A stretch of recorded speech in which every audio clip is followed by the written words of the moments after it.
Hello students, today we will discuss the double slit Fraunhofer diffraction।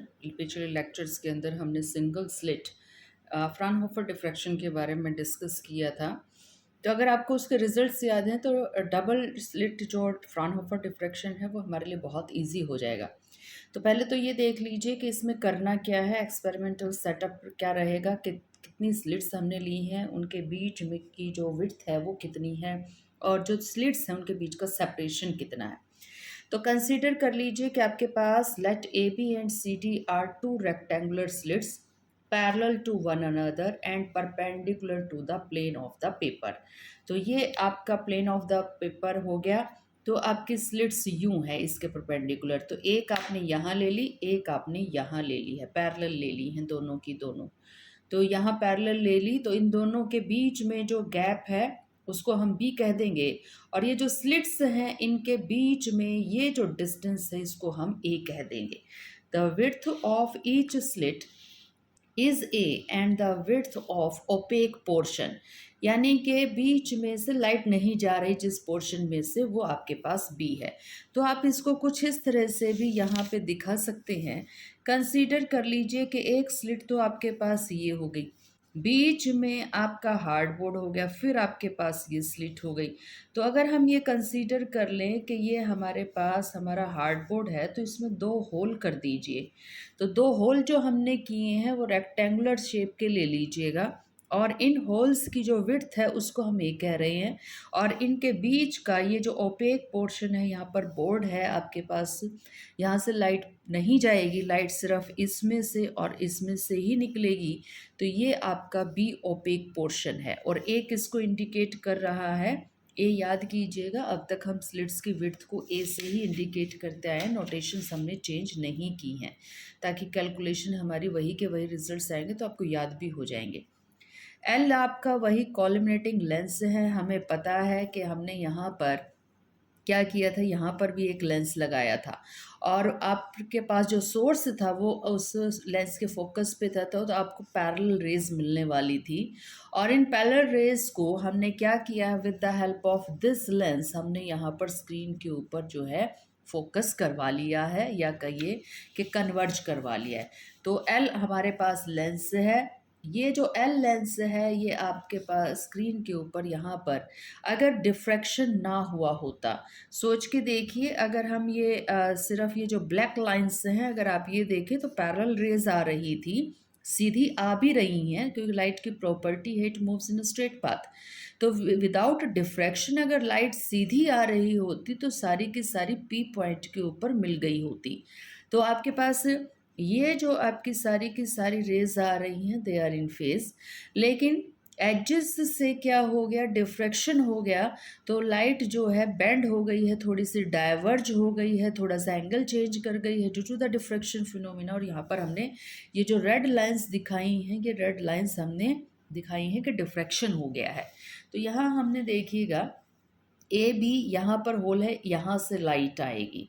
उसके बाद B C OPEC portion है, यहाँ से कोई लाइट नहीं आएगी। उसके बाद फिर आपने यहाँ पर एक होल कर रखा है, लाइट फिर यहाँ से आएगी। तो यहाँ पर होल है हमारे पास, फिर यहाँ पर होल है, तो लाइट आपके पास ए बी से और इधर से सी डी से आ रही है। और ए बी जो है उसकी जो लेंथ है या कहिए उसकी जो विड्थ है वो ए है। बी सी जो ओपेक पोर्शन है वो आपके पास उसकी विड्थ बी है। सी डी की आपके स्लिट की विड्थ, फिर हमने इन ये विड्थ्स जो है आपने स्लिट्स की वो सेम रखी हैं, यानी कि ए बी जहाँ से लाइट आ रही है, जहाँ सी डी लाइट आ रही है, तो आपके पास इन दोनों की जो विड्थ है वो सेम है।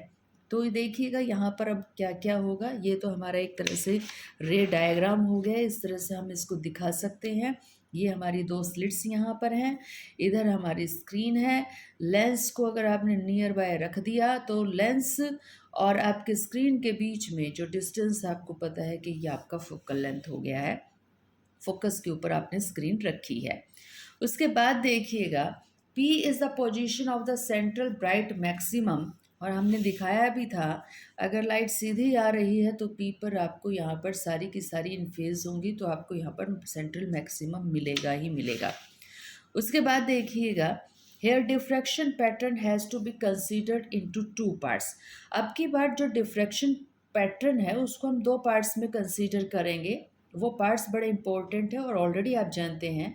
First is interference due to secondary waves coming from two different slits A B and C D. अब ये जो आपका ए बी है ये एक सोर्स की तरह काम कर रहा है, यहाँ से लाइट आ रही है। उधर आपके पास जो सी डी है इधर से लाइट आ रही है। तो आप ये देखिए, जब दोनों सोर्सेज एक ही सोर्स, आपको पता है ये दोनों सोर्सेज ये पीछे एक ही सोर्स से एमर्जिंग थे, तो ये दोनों जो आपके पास रेज हैं, ये जो प्लेन वेव्स हमारे पास आ रही हैं, प्लेन वेव फ्रंट के ये सारे पॉइंट्स हैं हमारे। तो इस तरह से ये यूँ नहीं लग रहा कि डबल स्लिट एक्सपेरिमेंट की दो स्लिट्स बन गई हैं। एक ए बी आपकी S1 है, एक सी डी आपके पास S2 है, and the light is coming and it is overlapping on the screen. तो आपका जो ए बी से लाइट आ रही है, जो सी डी से आ रही है, दीज टू रेज और these two bundle of rays are going to interfere.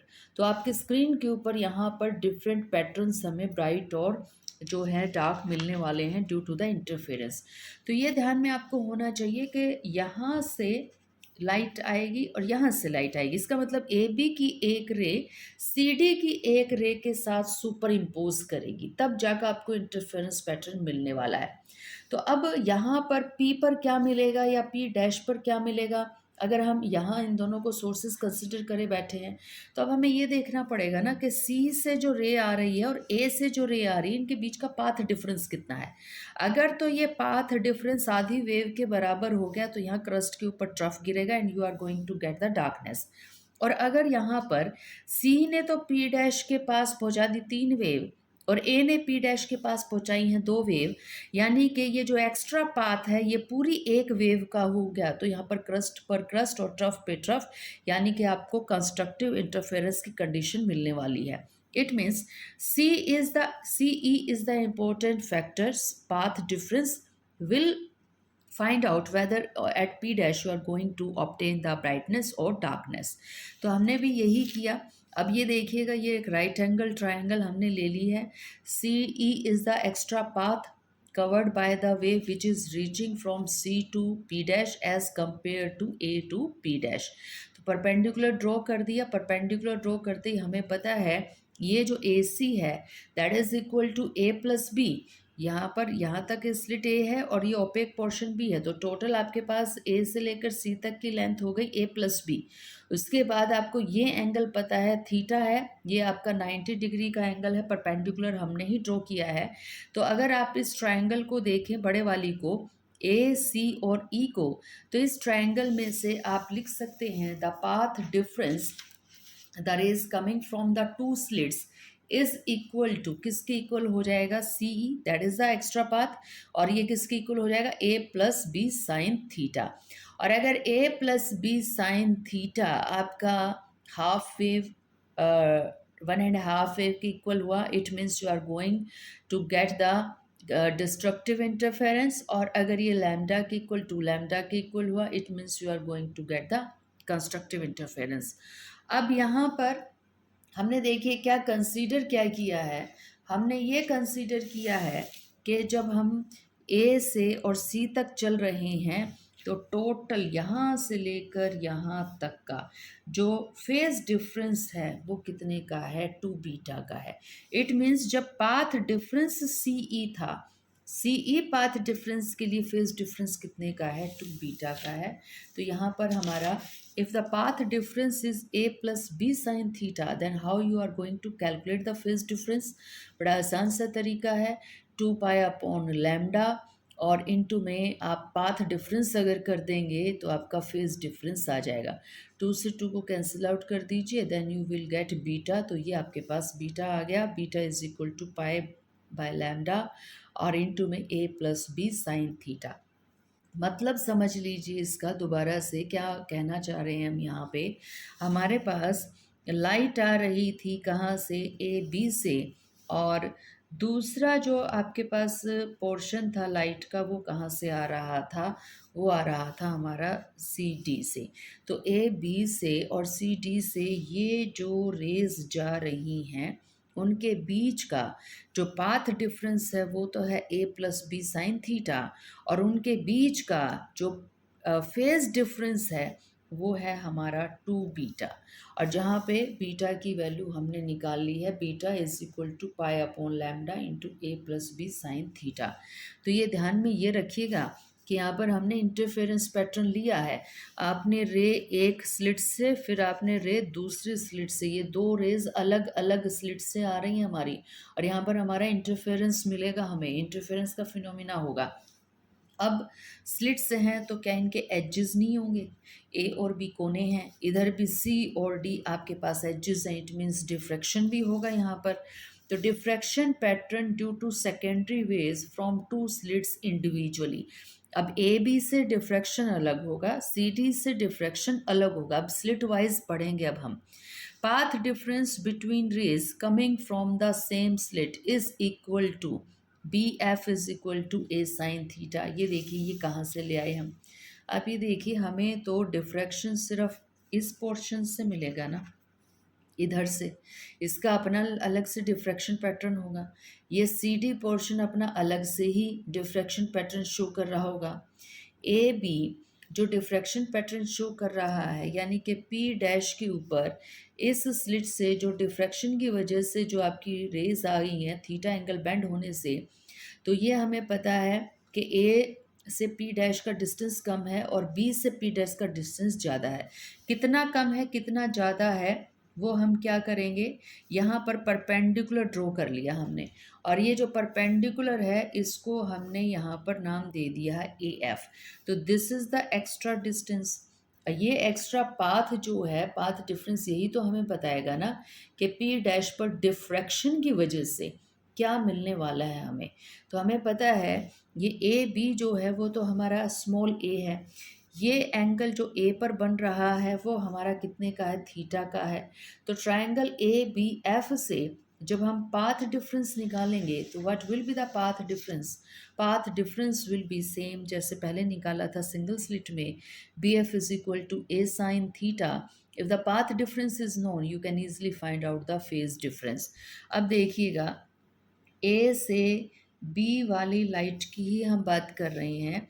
तो जब आपकी पी पे पहुंच रही है तो एक्स्ट्रा पाथ तो हमारे पास आ गया है बी एफ, और जो फेज है, एंगल का जो डिफरेंस आया है वो हमारा कितने का आया है, 2 अल्फ़ा का। तो 2 अल्फ़ा आपका फेज डिफरेंस है तब जब आपका पाथ डिफरेंस था ए साइन थीटा। तो आप इस तरह से निकाल सकते हैं 2 pi upon lambda into path difference that is a sine theta is equal to the phase difference. तो फेज डिफरेंस आपके पास आ गया है alpha is equal to pi upon lambda into में ए साइन थीटा। अब तक का थोड़ा सा समराइज करके अगर हम आप लोगों को बताएं तो देखिए क्या मतलब क्या है इस चीज़ का। ए से बी लाइट है, उसके बाद सी से डी, बी से सी रास्ता बंद है, फिर सी से डी लाइट आ रही है। तो अब तक देखिए हमने क्या किया है, अब तक हमारे पास ये है हमारी स्क्रीन। हमें डिफ्रैक्शन निकालना है अलग अलग स्लिट की वजह से। अब डिफ्रैक्शन में जो पाथ डिफरेंस है वो तो आ रहा है ए साइन थीटा, और जो फेज डिफरेंस है वो आ रहा है 2 अल्फ़ा का। उसके बाद इंटरफेरेंस भी हो रहा है। इंटरफेरेंस हो रहा है, एक रे तो आ रही है ए बी में से और एक रे आ रही है सी डी में से। तो इन दोनों के बीच में इंटरफेरेंस हो रहा है, अलग अलग सोर्सेज आ रहे हैं ए बी से और सी डी से। इनके बीच का जो हमारा पाथ डिफरेंस है वो तो हमारा आया था सी ई, वो आया था आपका कितना, A plus B sine theta. और हमें ये पता है जो path difference A plus B sine theta है, तो यहाँ से लेकर यहाँ तक जब path difference A B sine theta आ गया तो हमारा जो फेज डिफरेंस है वो कितने का आया है, 2 बीटा। तो 2 बीटा इंटरफेरेंस के लिए है फेज डिफरेंस, और 2 अल्फ़ा डिफ्रैक्शन के लिए है फेज डिफरेंस। तो पहली स्लिट से देखिएगा, पहली स्लिट से हमारी वेव पहुंचती है किसी पॉइंट P1 के ऊपर, या P डैश कह दीजिए इसके ऊपर। तो पहले स्लिट से अगर हम बात करें तो बहुत सारी वेव्स पहुंच रही हैं पहली स्लिट से। तो आपके पास जो स्लिट है ये वाली ए बी, इससे जो रेज पहुंच रही हैं ड्यू टू डिफ्रैक्शन ही मान लीजिए, आपके पास बहुत सारी वेव्स पहुंच रही हैं। ये सारी वेव्स यहाँ पर जब पहुंची तो रिजल्टेंट दिया उन्होंने y1। ये ध्यान में रखिएगा, यहाँ से वेव्स जब सारी यहाँ पहुंच रही हैं, इलेक्ट्रिक फील्ड सारी जब यहाँ पर पहुंच रही हैं, तो आपको कितना रिजल्टेंट मिल रहा है इलेक्ट्रिक फील्ड का, वो मिल रहा है आपको y1। तो यहाँ पर हम y1 जो है रिजल्टेंट वेव इंडिकेट कर रहे हैं due to the first wave, और यहाँ पर एक इसको रिप्रेजेंट कर रहा है amplitude of the resultant wave due जो रिजल्टेंट वेव पी डैश पे पहुंची है ड्यू टू ए बी। और आप जानते हैं इस ए को आप लिख सकते हैं A naught sine alpha divided by alpha. Alpha आप जान रहे हैं pi upon lambda into A sine theta है। ए नॉट किसको रिप्रेजेंट कर रहा है? ए नॉट रिप्रेजेंट कर रहा है ए बी से जो इलेक्ट्रिक फील्ड आ रही है उसका एम्पलीट्यूड कितना है आपका ए नॉट है। तो ये ध्यान में रखिएगा। तो यहाँ पर कैपिटल ए किसको रिप्रेजेंट कर रहा है? ऐसी ऐसी बहुत सारी वेव्स पी डैश पे पहुंची हैं, तो उस टाइम में इस वेव का रिजल्टेंट वेव का एम्पलीट्यूड कितना हो गया है? ए हो गया है। तो ये आपका वो है, ये ध्यान में रखिएगा। उसके बाद देखिएगा, या फिर इसको एक बार दोबारा फिर देख लीजिए। ए नोट जो है एम्पलीट्यूड ऑफ डायरेक्ट रेज है जो हमारी आ रही हैं, ए नोट सिंगल सिंगल वाली, और जो आपका कैपिटल ए है amplitude of rays diffracted by an angle theta. तो एंगल थीटा से जो आपकी डिफ्रैक्ट हुई थी, तो फ्रॉम फर्स्ट स्लिट तो ये हमें सारे की सारी जो है कैलकुलेशंस मिल गई हैं। अब आ जाइए सेकंड स्लिट से जब रेज पहुंचेंगी तो ये इक्वेशन हमने क्यों लिख दी? A sine omega t plus two beta. सोचिएगा, आपके पास जब ए से बी वाली रेस को हमने लिया था तो इन रेस को तो हमने इस तरह से रिप्रेजेंट कर दिया था ए साइन ओमेगा टी से। जब आप लेंगे यहाँ से सी से डी वाली रेस, तो आप ये देख रहे हैं यहाँ से यहाँ तक आते आते क्या हो गया था? फेज डिफरेंस भी तो आ गया था। ए से लेकर सी तक का फेज डिफरेंस कितने का था? 2 बीटा का था। तो यहाँ से जो रेज आएंगी उनको क्या लिखेंगे आप? ए साइन ओमेगा टी, और प्लस में क्या लिखेंगे? 2 बीटा। तो फेज डिफरेंस आपका यहाँ पर ऐड हो जाएगा। तो ये जो आपका A sine omega t plus 2 beta है, ये वो वेव्स का रिजल्टेंट है जो कहाँ से निकल रही हैं? आपकी सी डी से निकल रही हैं, और जो कहाँ पहुँच रही हैं? पी डैश के ऊपर पहुँच रही हैं। तो दो रिजल्टेंट वेव्स हमने देख ली, एक स्लिट 1 से जिसको हमने y1 नाम दे दिया, एक y2 से जो सी डी से निकली उसको हमने रिजल्टेंट वेव टोटल उन सब का सम क्या दे दिया है? यहाँ पर y2 कह दिया है। Total displacement y from both slits diffracted at angle theta. अब ये देखिएगा, ए बी से पहुंच रहा है रिजल्टेंट y1 और सी डी से पहुंच रहा है रिजल्टेंट y2। तो दोनों कंबाइंड होकर हमें क्या दे रहे हैं? y। तो p डैश पे दोनों ही पहुंच रहे हैं ना, तो दोनों का कॉम्बिनेशन हमें लिखना पड़ेगा। Then y is equal to y1 plus y2, and this is your y1 a sine omega t, and this is your y2 a sine omega t plus 2 beta. तो यहाँ पर आप क्या कीजिएगा, sine C plus sine D का formula a को निकाल दीजिएगा बाहर। जिसको आप करेंगे तो लिखेंगे आप 2a sine of C plus D divided by 2, और फिर cos of C minus D divided by 2, और आपको मिल जाएगा 2a कोस बीटा इंटू में साइन ओमेगा टी प्लस में बीटा। अब ये जो फैक्टर है, दिस फैक्टर जो है, ये इसका कोई भी जो है ये सिर्फ एक साइन वेव को रिप्रेजेंट कर रहा है। ये जो पूरा फैक्टर है, this whole factor is representing the amplitude of the resultant wave at the screen.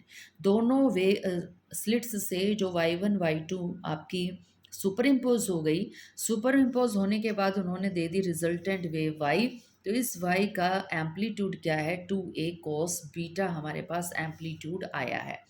तो ये रिजल्टेंट वेव का एम्पलीट्यूड है 2a cos बीटा, जहाँ पर a को हम लिख सकते हैं A naught sine alpha upon alpha. ये हमने पिछले जो हमारे रिजल्ट्स थे ना, सिंगल सिंगल स्लिट से जो हमारा रिजल्टेंट वेव आया था, ये उसका एम्पलीट्यूड है। तो सिंगल स्लिट से रिजल्टेंट वेव का एम्पलीट्यूड था A naught sine alpha by alpha. तो ये आ गया, कोस बीटा की जगह कोस बीटा ही हमने रखा है। तो यहाँ जो ये पूरा का पूरा जो आपका टर्म है ना, that is indicating the amplitude, ये एम्पलीट्यूड रिप्रेजेंट कर रहा है। तो हमें पता है जो इंटेंसिटी है वो तो एम्पलीट्यूड के स्क्वायर पे डिपेंड करती है। तो जब ये पूरा का पूरा आपका एम्पलीट्यूड है तो इसका स्क्वायर करेंगे तो कितना आ जाएगा, 4 a0 square sine square alpha upon alpha square और कोस स्क्वायर बीटा। तो ये हमारा पूरा का पूरा ये देख लीजिएगा, 4a0 square sine square alpha upon alpha square कोस स्क्वायर बीटा हमारे पास आ गया। याद कीजिएगा वहाँ पर जब सिंगल स्लिट का हमने लिया था ना एम्पलीट्यूड, तो हमारे पास सिर्फ ये टर्म आई थी a0 square sine square alpha upon alpha square. तो अगर आप इसको 4 टाइम्स कर रहे हैं तो इसका मतलब ये हो गया कि यहाँ पर जो सेंट्रल मैक्सिमा मिलेगा वो हमारे सिंगल स्लिट के मैक्सिमा के कंपैरिजन में उसकी इंटेंसिटी 4 टाइम्स है। इट मीन्स कि सिंगल स्लिट में अगर आप इंटेंसिटी इतनी दिखा रहे हैं ना, तो इसका 4 गुना कर दीजिएगा। जब आप इसका 4 गुना करेंगे तो डबल स्लिट में ये इंटेंसिटी हमें मिलने वाली है। Sine square alpha science divided by alpha square को तो हमने एज इट इज़ रख दिया, कोस स्क्वायर बीटा को भी हमने एज इट इज़ रख दिया। ये जो 4a0 स्क्वायर है, a0 स्क्वायर मैक्सिमम एम्पलीट्यूड का स्क्वायर इंटू में 4, तो मैक्सिमम को मल्टीप्लाई 4 करेंगे तो मैक्सिमम ही आएगा। तो this is the maximum intensity. तो ये मैक्सिमम इंटेंसिटी तो मिलने वाली है आपको सेंटर के ऊपर।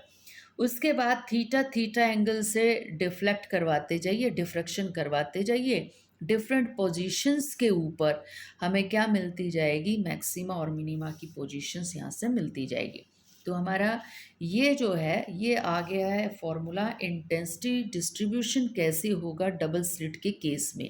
तो अभी देखिए इसको बायफर्केट करके भी हम यहाँ देखेंगे कि इंटरफेरेंस और डिफ्रैक्शन, हमने कहा था दोनों फिनोमिना हो रहे हैं, दो स्लिट हैं, उनमें से अगर दोनों कोहेरेंट सोर्सेज की तरह बिहेव करें तो इंटरफेरेंस भी होगा और अलग अलग स्लिट जो है डिफ्रैक्शन भी दिखाएगी। बीटा और अल्फ़ा की वैल्यू आप जानते ही हैं, 2 अल्फ़ा जो था वो एक स्लिट की वजह से कितना फेज डिफरेंस आ गया था, और दोनों स्लिट्स में कितना आपस में फेज डिफरेंस है वो क्या था, आपका बीटा था। तो कोस स्क्वायर बीटा जो है is interference factor, it is due to the interference between the two slits with separation a plus b. तो ये जो आप a प्लस बी जो था, एक तो आप ए बी से निकाल रहे थे लाइट, एक आप निकाल रहे थे सी डी से, तो ये इंटरफेयर कर रही हैं और आपको पता है इन दोनों के बीच में जो डिस्टेंस है वो कितना है, a प्लस बी है। तो ये जो कॉस स्क्वायर बीटा फैक्टर है ना हमारा, ये जो हमारी इस फॉर्मूले में आ रहा है इंटेंसिटी में, ये कॉस स्क्वायर फैक्टर जो है आपका ये ड्यू टू इंटरफेरेंस आ रहा है। अगर इंटरफेरेंस नहीं हुआ तो ये फैक्टर आपका कितना हो जाएगा, ये फैक्टर आपका 0 हो जाएगा, ये गायब हो जाएगा आपका फैक्टर। अगर हमारा डिफ्रैक्शन नहीं हो रहा तो फिर ये वाला फैक्टर आपका गायब हो जाएगा। तो देखिए क्या क्या कंडीशन लगा के हम इसको समझा सकते हैं। Sign alpha divided by alpha, याद कीजिएगा सिंगल स्लिट में यही आया था हमारे पास, ए से नोट से मल्टीप्लाई करवाने से एम्पलीट्यूड बन गया था आपका। तो ये वाला जो टर्म है that is representing the diffraction factor. तो sine alpha divided by alpha का स्क्वायर, ये हमारी सिंगल स्लिट से जो डिफ्रैक्शन हुआ था ना, जिस सिंगल स्लिट की विड्थ ए थी, तो ये वहाँ का डिफ्रैक्शन फैक्टर है। तो जहाँ पर भी ये टर्म आ जाए ना तो ये ड्यू टू डिफ्रैक्शन है, और कोस स्क्वायर बीटा जहाँ आई है वो ड्यू टू द इंटरफेरेंस है। तो कंडीशन देखिएगा, if a is equal to 0, सोच के देखिए कि हमारे पास जो ए और बी थी, ये जो हमारी स्लिट थी, ये आपके पास ए था, ये बी था, ये इतनी चौड़ी आपके पास स्लिट थी। इस पूरे डिस्टेंस को हम क्या कह रहे थे, ए कह रहे थे। अब हमने ए इज इक्वल टू 0 कर दिया। ए इज इक्वल टू 0 का मतलब क्या हुआ कि ये इतनी लंबी चौड़ी स्लिट नहीं रही, ये तो पॉइंट सोर्स हो गई है। सिमिलरली ये सी और डी, ये भी आपके पास कितनी चौड़ी थी, कितनी विड्थ थी इसकी, ए थी। तो अब ये भी क्या हो गया, ये भी आपका ए 0 हो गया। तो ये जो दोनों स्लिट्स हैं ये आपकी यूं हो गई हैं, और इनके बीच का जो डिस्टेंस है वो कितना है, बी है। तो अब ये देखिए पॉइंट से निकल गई लाइट, पॉइंट से निकल गई लाइट, तो ये दोनों पॉइंट सोर्स की तरह बिहेव कर गए, पॉइंट सोर्स की तरह बिहेव कर गए। पीछे से जो लाइट आ रही है इन दोनों सोर्सेज में एक ही तरह की आ रही है, तो कोहेरेंट सोर्सेज भी हो गए। अब क्या होगा, सिर्फ इंटरफेरेंस होगा। तो अगर आपने ये कंडीशन लगा दी ना, if a is equal to 0, तो इज इक्वल टू 0 के ऊपर तो जो दोनों स्लिट्स हैं they are behaving like a point source and having a separation b, और फाइनाइट सेपरेशन है, तो आपको यहाँ पर कोई भी डिफ्रैक्शन पैटर्न नहीं मिलने वाला। You are going to obtain an interference pattern. Mathematically देखिए कैसे कहेंगे इसको। ए टेंड्स टू 0 हो गया, तो sine alpha by alpha is equal to 1 क्यों कह दिया हमने, सोचिएगा, याद कीजिए। आपका पास जो अल्फ़ा की वैल्यू थी वो कितनी थी, पाई अपॉन में लैम्डा इंटू में ए साइन थीटा, यही तो थी। ए को तो हमने यहाँ पर ज़ीरो कह दिया, तो अल्फ़ा भी तो ज़ीरो हो गया। तो अल्फ़ा ज़ीरो, ये ज़ीरो पुट किया आपने, तो दिस इज़ इक्वल टू 1। तो अगर ये हमने पुट कर दिया तो हमारा जो इंटेंसिटी का फॉर्मूला है, तो ये वैल्यू तो आपकी 1 हो गई, दिस इज़ 1। बचा क्या, सिर्फ आपके पास आई एम को स्क्वेयर बीटा, और ये टर्म किसकी वजह से आई है, ड्यू टू द इंटरफेरेंस। ये इंटरफेरेंस की वजह से है, तो डिफ्रैक्शन वाली टर्म तो हमारी यहाँ से गायब हो चुकी है। तो we get I theta is equal to, किसके इक्वल मिलेगा हमें, आई एम को स्क्वेयर बीटा के, क्योंकि आपका साइन वाला टर्म 1 हो चुका, gives only interference pattern for a pair of 2 point sources with a separation b. तो ये interference pattern Young slit double slit वाली कंडीशन आपको यहाँ पर मिल जाएगी।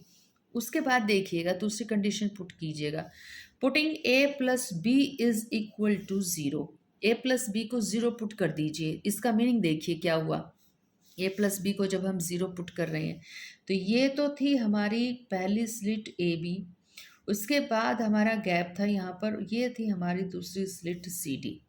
तो हमने क्या किया है, हमने बी सी की वैल्यू थी बी, और इधर ए सी की वैल्यू क्या थी, हमारी ए थी।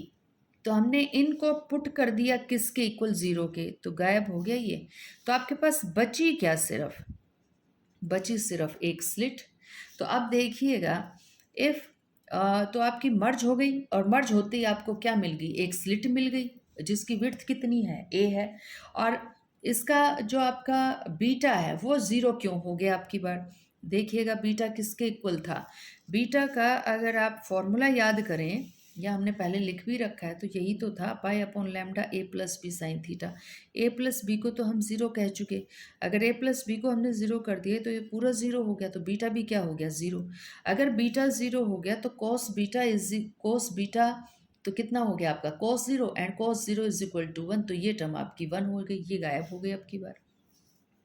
ए को 0 नहीं किया हमने, हमने ए प्लस बी को 0 किया है, तो ये टर्म तो एग्जिस्ट कर गई, क्योंकि अल्फ़ा में सिर्फ ए आया था, बीटा में आया है ए प्लस बी। तो आपका कोस स्क्वायर बीटा वाली टर्म जो है आपकी बार यहाँ से गायब हो जाएगी, and what will you have, you will get I theta is equal to I M sine alpha divided by alpha का होल स्क्वायर, क्योंकि कोस स्क्वायर बीटा क्या हो चुका है, 1। तो जब आप a plus b is equal to 0 put करते हैं, it means you are talking about a single slit, और जब आप a is equal to 0 put करते हैं, it means you have 2 point sources with a separation b in between them. An equation describing the diffraction pattern for a single slit of width a, जैसे ही आप a plus b is equal to 0 करते हैं, तो ये वही result है जो आपको सिंगल स्लिट में मिला था।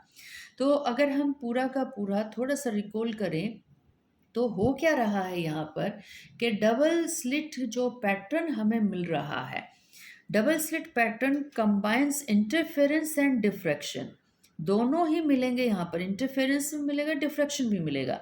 दोनों स्लिट्स की लाइट अगर आपस में सुपर इम्पोज कर गई तो इंटरफेरेंस, और एक ही स्लिट्स की एजेस से क्या मिल जाएगा, diffraction. Both are superposition effects, दोनों ही सुपरपोजिशन इफेक्ट हैं, दोनों में ही ओवरलैपिंग हो रही है। If waves combine from a small number of elementary coherent sources, it is interference. तो अगर आपने 2 छेद कर रखे हैं, 3 छेद कर रखे हैं, पॉइंट सोर्सेज हैं, अगर यहाँ से जो लाइट आ रही है वो आपकी सुपर इम्पोज कर रही है, तो इंटरफेरेंस हो जाएगा। And if waves combine from a single wave front, it is diffraction. लेकिन अगर आपने छेद ही इतना बड़ा कर रखा है, तो ये पूरा का पूरा वेव फ्रंट, पीछे से ये जो पूरी की पूरी लाइट चलती आ रही थी, इस पे जितने भी पॉइंट्स हैं वो वेव फ्रंट की तरह काम कर रहे हैं, तो ये आपस में सुपर इम्पोज कर रहे हैं सारे के सारे। तो ये फिनोमिना किस चीज़ का हो जाएगा, आपका डिफ्रैक्शन का। तो usually both are present simultaneously, इकट्ठे ही दो डबल स्लिट के अंदर इकट्ठे ही दोनों पैटर्न्स आपको मिलते हैं, interference as well as diffraction. तो ये आज का टॉपिक जो है that is an introduction of your double slit experiment, how interference and diffractions are going to happen with the help of two slits with finite separation in between them। तो next जो है graphical representation देखेंगे, intensity का distribution देखेंगे कि double slit से हमें किस तरह से जो है इंटरफेरेंस पैटर्न से और डिफ्रैक्शन पैटर्न से किस तरह की फ्रिंजेस हमें स्क्रीन पे मिलने वाली हैं। तो चैनल को जो है लाइक कीजिएगा, सब्सक्राइब कीजिएगा, ताकि आपको जो है नई नई वीडियोस, नए नए टॉपिक्स जो हैं रिलेटेड टॉपिक्स मिलते रहें टाइम पे।